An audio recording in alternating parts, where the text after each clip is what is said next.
नमस्कार दोस्तों, आज की कहानी। एक बार अकबर ने बीरबल से कहा, मुझे परमात्मा दिखा दो। राजा का हुक्म था।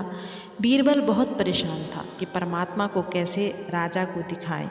इसी विचार को लेकर बीरबल छुट्टी पर चला गया और उदास रहने लगा। एक दिन परिवार में चर्चा हुई। उदासी का कारण पूछा गया तो बीरबल ने बता दिया कि राजा ईश्वर के दर्शन करना चाहते हैं। बीरबल का बेटा बोला, कल सुबह मुझे आप साथ ले जाएं। मैं अपने आप राजा को परमात्मा के दर्शन करा दूंगा।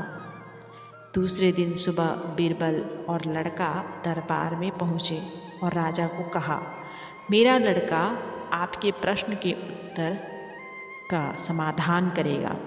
राजा ने सोचा, यह लड़का क्या समाधान करेगा। लड़का बोला, इस वक्त मैं आपका गुरु हूँ, मुझे उचित स्थान दिया जाए। राजा ने सोचा, बात तो ठीक कह रहा है। मैंने तो प्रश्न किया है, समाधान करने वाला गुरु समान होता है। राजा ने लड़के के लिए अपने साथ थोड़ा ऊंचा स्थान दिया। लड़का बोला, महाराज एक दूध का कटोरा मंगाओ। राजा ने दूध का कटोरा मंगाया।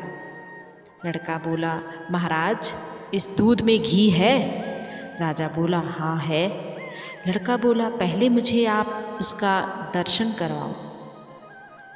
राजा बोला, तू मूर्ख है, घी के दर्शन ऐसे थोड़े होते हैं।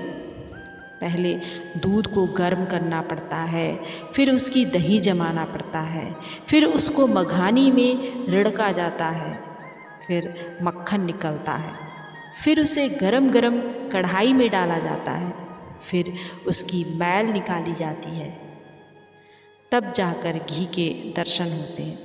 ऐसे ही थोड़े दर्शन होते हैं। लड़का बोला, यही उत्तर है आपके प्रश्न का।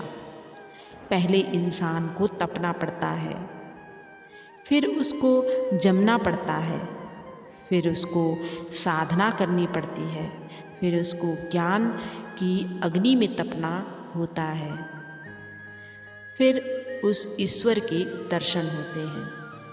अकबर समझ गया और बोला, तू वाकई ही मेरा गुरु है। ईश्वर को जानने के लिए बहुत कुछ करना पड़ता है।